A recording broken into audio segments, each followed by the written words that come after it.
Muito bom dia a quem tem acompanhado as lives. É com muita satisfação que eu estou aqui de volta. Eu comecei essas lives com o intuito de divulgar um pouco do meu conhecimento terapêutico, me colocar nessa posição de terapeuta dentro da minha vivência clínica, que começou como médico, ainda atuo como médico.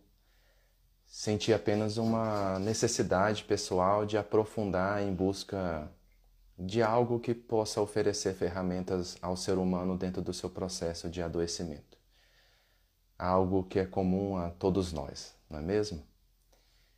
Então, aqueles que ainda não me conhecem, eu gosto de me apresentar. Eu sou Alexandre, eu sou de Brasília, sou médico gastroenterologista e há alguns anos venho desbravando as terapias integrativas como forma realmente de integrar a minha prática em consultório, dentre delas a meditação, a constelação familiar e atualmente como aluno e já atuante dentro da terapia de biodecodificação.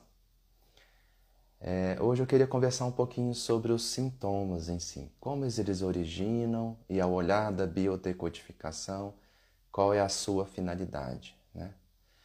Afinal, se a gente para pensar, eu mesmo vivo sintomas diários, acredito que todos nós, são de alguma forma de início algo que incomoda, né?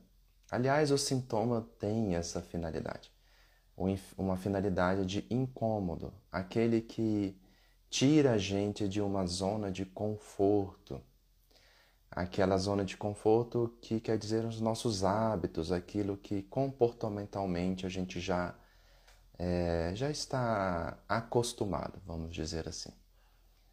Afinal, a gente tem utilizado muito do nosso nível de sistema nervoso central conquistado dentro dos mamíferos e principalmente nós seres humanos, que é um nível lógico, racional, aquele nível que elabora, que ajuda a nos planejar o dia, ajuda a nos funcionar.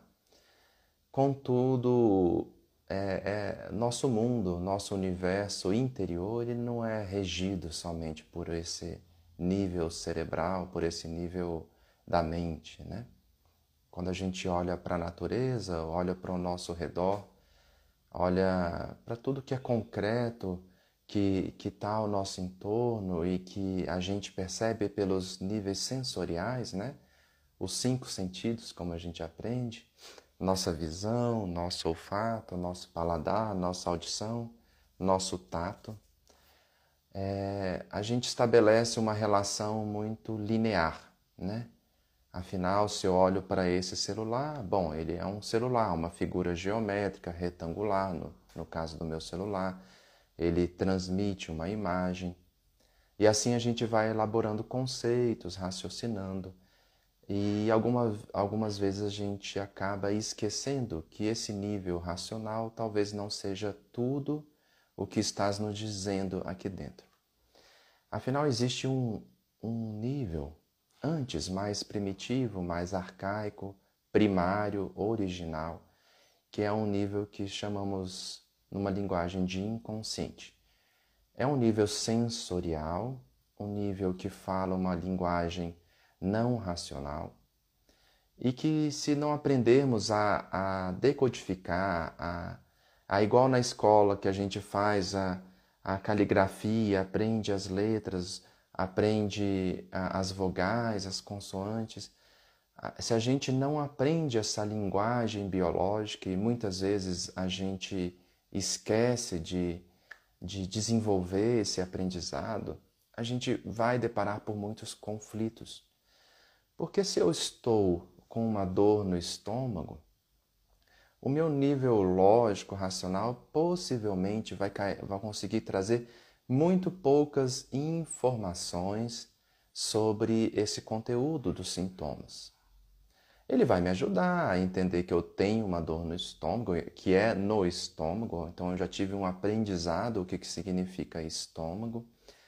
Ele vai me ajudar a entender a gravidade dessa dor, mas não necessariamente entender a gravidade significa entender a gravidade da doença, pois muitas vezes a gente experimenta sintomas muito intensos, mas não necessariamente eles são doenças graves. Que bom, né? A maioria das vezes não são. Ele vai me ajudar a recorrer a algum remédio que eu aprendi, né? Um chá que eu aprendi com a minha avó, um alimento diferente, a construir a minha dieta a partir desse meu sintoma. Mas veja que hora nenhuma e cada vez mais eu me distancio do sintoma em si.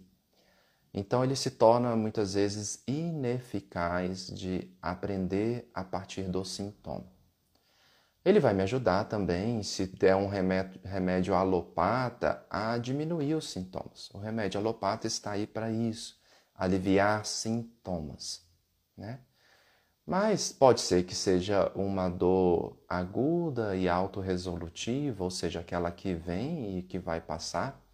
Então o remédio não vai curar o meu sintoma, mas enquanto ele durar, ele vai me permitir não entrar em contato com essa dor. Contudo, ele também não resolveu o sintoma em si.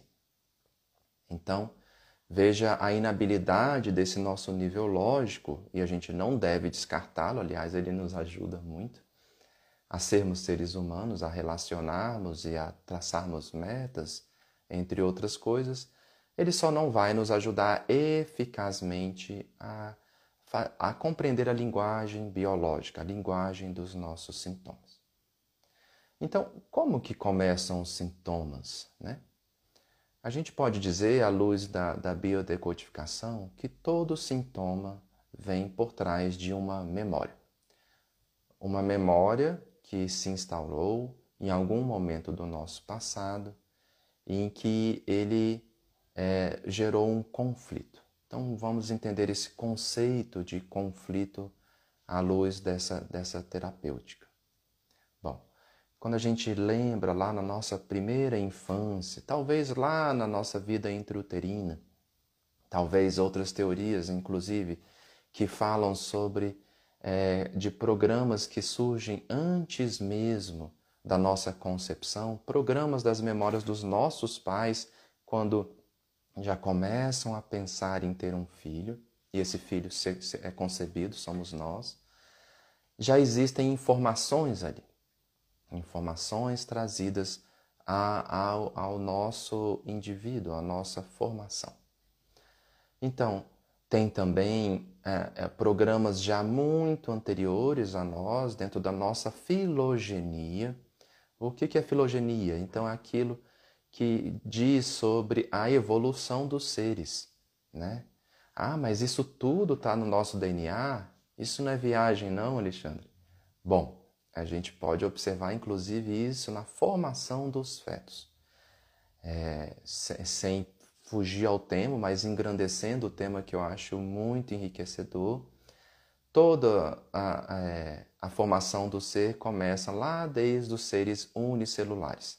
Se a gente lembrar um pouco da biologia, os seres unicelulares, as bactérias, elas estão ali num único contexto. Elas não são individuadas ainda, não olham no espelho e dizem: "Oh, eu sou uma bactéria, como você está?" Elas ainda nem têm conteúdos de tanta proteção. A membrana envoltória é mais para a formação do ser do que uma proteção em si. Se for uma proteção, é uma proteção ainda muito ineficaz. E ela tem funções muito arcaicas, primitivas, que são de alimentar-se, de respirar, de eliminar dejetos, aquilo que não serve mais, e de reproduzir a tudo quanto é custo. Afinal, aquele DNA daquele ser ele não pode ser perdido. Então, mais além do que o indivíduo, em prol da espécie, da sobrevivência da espécie, essas células se plurificam. Depois, ao longo da evolução, vão surgindo células que têm afinidades e elas então se intercomunicam e formam seres pluricelulares, ainda não tão bem conformados. Depois disso começam a surgir os tecidos, e dos tecidos os órgãos, E quando surgem tecidos e órgãos, esses órgãos então têm uma camada protetora. Começam a ter então seres mais complexos, pluricelulares, onde existem um invólucro. Esse invólucro, exatamente isso, eles servem para nos proteger frente a uma agressão. Desde o início da formação da Terra, era um ambiente já muito mais hostil do que hoje, né? Não talvez pelos predadores que hoje temos ou tínhamos na época dos dinossauros, mas pelo ambiente de uma natureza altamente instável, de terremotos, de movimentos de placas tectônicas, de maremotos, de vulcões. Então, era um ambiente extremamente hostil e para esses seres sobreviverem, eles então aprenderam a formar uma camada protetora. Depois disso, seres mais complexos vão se tornando até que surgem seres que se movimentam. Então, eles não estão mais à mercê da natureza. Eles não estão ali apenas reproduzindo, se alimentando e se defendendo com o invólucro. Eles estão se movimentando. Os peixes são esses, né? Os peixes já têm uma forma de uma coluna, né? A espinha dorsal, que ele já permite então a locomoção. A partir dessa locomoção, ela já permite um movimento muito interessante de defender-se. Então, defender-se de um ataque ou, inclusive, ir ao ataque. Então, eles também acabam se tornando predadores de outros seres mais primitivos. Ali, nesse movimento, já começa a entender que ele, então, não está mais à mercê do plano que habita. E talvez ali já começa um processo de individuação interna. A partir do externo, a gente reconhece o interno. A partir do interno, a gente reconhece o externo e assim surge um processo de individuação, mesmo que ela ainda seja muito rudimentar. Então, esses seres que já se movimentam, já escapam de presas, já sobrevivem a eras, eles então vão buscando ir para outros horizontes. O homem hoje busca ir para Marte, busca compreender o universo. Os seres mais primitivos, eles buscam sair da água. Aliás, a água é nossa primeira referência. É da onde surge tudo, de um ambiente quente e úmido ali dentro, aonde todos os seres iniciais surgiram. E ali, então, começam a surgir desses seres vertebrados, os seres terrenos, que começam a se locomover, num ambiente também de pouca proteção e de uma mobilidade talvez que exige mais, aonde a gravidade é percebida mais.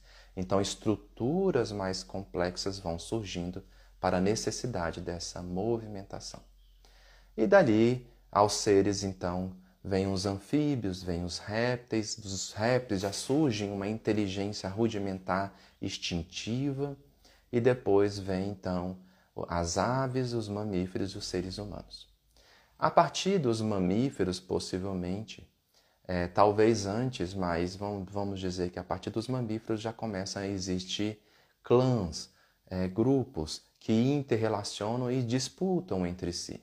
Então, dali começa a surgir uma outra característica, a característica de níveis da mente, do sistema nervoso que permitem relacionarmos e comunicarmos. As aves fazem isso também, essa comunicação.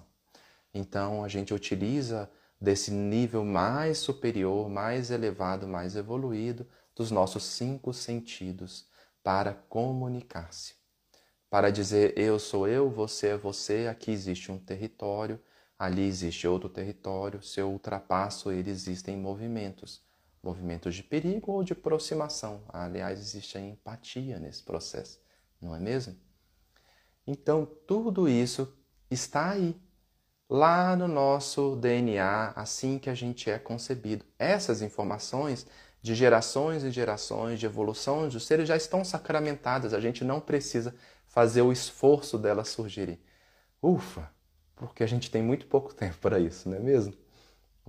expectativa de vida de média de 70 anos ou um pouco mais, acho que não dá tempo da gente elaborar tudo isso.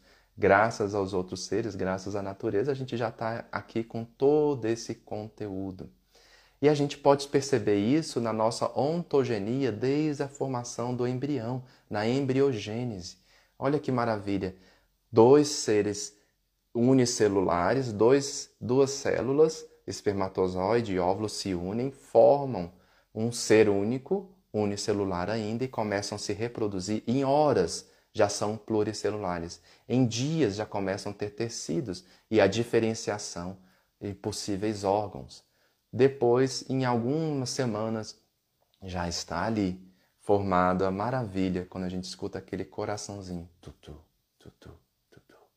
Já tem um embrião formado. Então, em poucas semanas, ele conta a história da nossa evolução filogenética. Então, toda a informação do DNA já está lá. Então, a gente não precisa, ela já existe. A questão é que ela existe e a gente não pode ignorar. Ela comunica com a gente o tempo todo. Ela fala dessas necessidades, ainda que estão dentro de nós. Se um dia a gente não vai precisar delas, eu não sei. Eu sei que a gente ainda tem esse registro e desse registro as necessidades. Necessidades arcaicas de reproduzir, de alimentar, de respirar e de eliminar os dejetos, aqueles que não são mais necessários. Necessidades de proteção contra agressão, de desonra jamais elaborado, de manchas no nosso sistema, que também começa a complexidade dessa integridade. Depois tem o movimento, movimentar-se para fugir ou atacar. Então a gente começa a entender as nossas estruturas, nossos ossos, as potências dos nossos músculos, os ligamentos que fazem a intercomunicação, a cartilagem que amortiza o impacto. Olha a simbologia dessas necessidades que estão aí. E quantas vezes nos dizemos que somos incapazes, impotentes, ou sentimos sem valor frente a uma situação. Olha o inconsciente falando biologicamente sobre nós. E aí a gente ignora isso e vai para cá, quando a nossa biologia está falando com a gente o tempo todo. Ou talvez a gente utiliza muito ainda das necessidades, mas as necessidades puramente humanas, de relacionar-se, né? De falar, esse é meu território, ninguém invade. Ei, você tem direito, entra aqui no meu lar. E assim vai.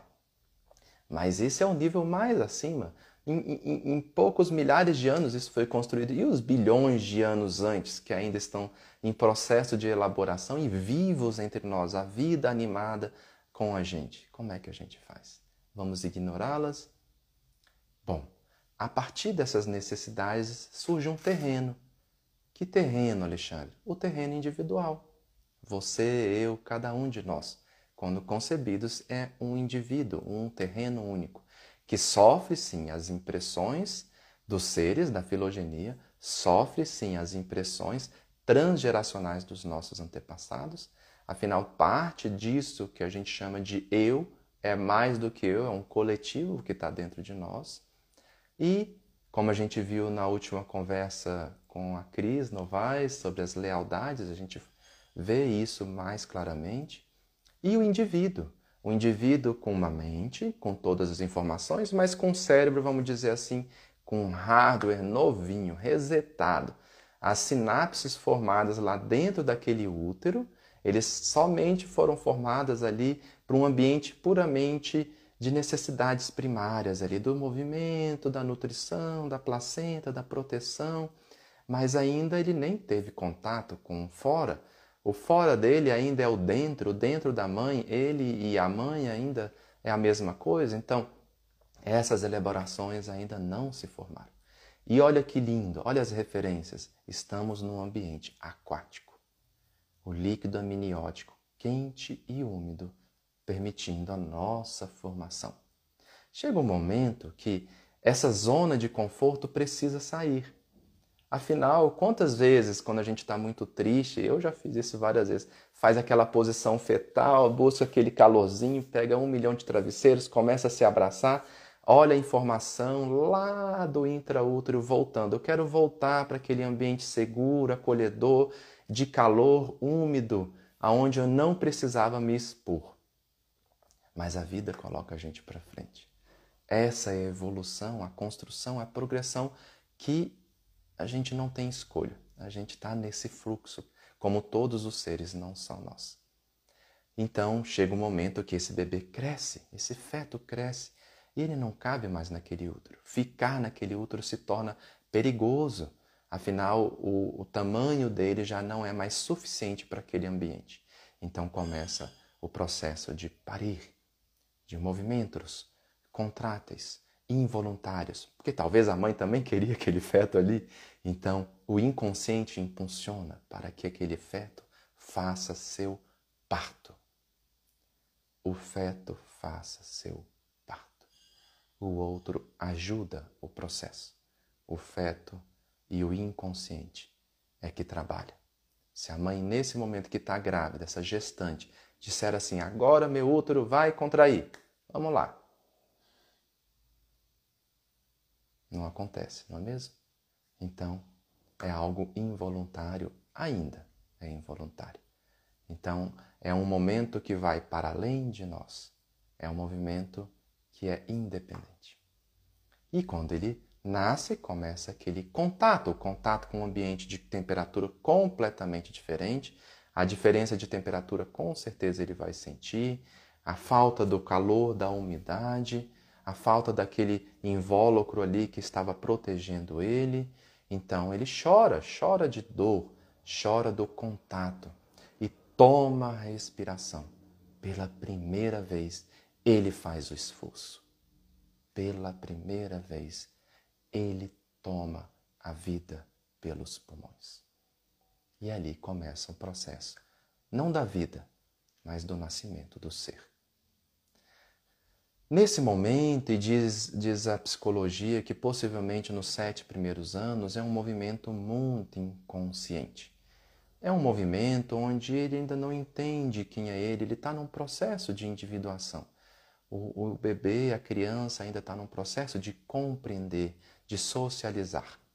Então, nesse movimento mais inconsciente, ele ainda trabalha muito os níveis sensoriais, o nível emocional. E então, ele vai entrar num terreno ainda fértil e aonde ele vai sofrer choques. Os biochoques, os choques biológicos. Afinal, o primeiro choque talvez seja no nascimento sentir a temperatura diferente. Ali é um choque. Talvez aquilo se resolva quando já o pediatra, o neonatologista já vai lá e embrulha aquela criança, já aquece ela e ela volta a ficar quentinha, para de chorar, sente num ambiente confortável. Talvez para uma outra criança que teve um nascimento ali dentro de casa, com algumas pessoas inexperientes, ele sofra esse choque durante algum tempo e ele viva aquilo como uma sensação terrível. Ele não sabe expressar ainda, ninguém entende a comunicação dele, ele foi pego de surpresa, ele sente então isolado, sem nenhum contato de alguém que possa ajudá-lo, e ele vive o primeiro conflito. Pronto. É todo o terreno que a gente precisa para instaurar o biochoque. Aquele biochoque, ele vai, como uma primeira vez que a gente chama de programante, alojar na memória. Bom, se um dia aquilo acontecer de novo, eu já tive um aprendizado de como proceder. Naquele momento ele procedeu com um choro terrível. Até que alguém fosse acudi-lo. E aquela memória está ali armazenada. Então, ficou ali, viveu, teve pais maravilhosos, irmãos queridos, pegou a primeira profissão, até que um dia, numa sala de um chefe, com uma temperatura de um ar-condicionado bem gelado, aquele chefe frio, que fala bem ríspido, chega para ele e fala: você está demitido. Então aquela imagem daquele terreno vem à tona de novo. Um ambiente frio, não acolhedor, não tem ninguém que pode ampará-lo, não tem ninguém que pode ser protegido. Ele estava vivendo a profissão dele, se empenhando, nem esperava que essa conversa acontecesse, foi pego de inesperado e aquele mesmo conflito surge da memória. As memórias estão vivas ali para serem utilizadas o tempo todo e ativa aquela memória, ativa aquele conflito e ele vai sentir de novo aquele momento. Ele não sabe ainda como resolver, ele não pode, talvez, comunicar ao chefe tudo aquilo, ele foi aprendido a não contestar, ou talvez não tinha condições mesmo de falar nada, e ele vive aquilo como um momento terrível que ele experimentou, da mesma forma. Talvez um momento terrível de morte, de fim, de acabar. E aí o que acontece? Se ele não tem solução, internamente, o corpo acha solução biológica. E para que, Alexandre, que o corpo vai fazer isso com a gente? Eu não quero sofrer, eu não quero sentir. Sim, mas o corpo, ele está condicionado a te fazer sobreviver. Se algo te coloca em perigo, se algo te coloca em risco de vida, ele vai fazer algo por você, enquanto você não consegue fazê-lo. Então, pode ser que dentro deste terreno, dentro dessa experiência, dessa pessoa, ele desenvolva uma asma. Afinal, respirar de novo aquele ambiente hostil, não acolhedor, frio, é perigoso como uma morte. Então, se fecha para não entrar o ar. E assim, simbologicamente, aquele órgão comunica com a gente. Mas isso é ilógico, Alexandre, isso é irracional, foi só uma experiência. Sim, quando a gente pensa aqui. Mas não, a biologia não entende esse raciocínio. O nosso trabalho é essa comunicação entre o nosso biológico, que funciona a partir do inconsciente, das sensações e das emoções, integrando com a razão, justamente para dizer, sim, eu vivi aquela experiência, ela foi dramática para mim, experimentei ela como terrível, mas hoje eu não sou mais aquela criança recém-nascida que não conseguia me expressar. Não é o último emprego, não é a última oportunidade, eu já tecnicamente estou capacitado, posso passar por algumas dificuldades, mas existem outros ambientes que não são hostis, que são calorosos, são acolhedores, e eu vou de encontro a ele. Aí sim, eu uni isso ao que o meu biológico está precisando. Quando isso acontece, não tem por que desenvolver o sintoma. Se isso não acontece, eu fico dentro do biochoque, justamente um choque paralisado dentro daquela memória, vivendo aquela memória o tempo todo, aí não tem outra solução. Se eu estou vivendo aquela memória o tempo todo, eu estou gerando estresse daquela intenção, daquelas sensações o tempo todo, o organismo precisa fazer alguma coisa. Eu preciso fazer alguma coisa, o Alexandre está morrendo, ele vai morrer, ele vai morrer, ele vai morrer. E aí vem o sintoma. E olha que bacana. O sintoma, então, é a linguagem. Por que lutar contra ela? Uma linguagem que está nos ajudando a compreendê-la. Ah, Alexandre, mas então eu vou pegar minha asma e eu vou encontrar esse local.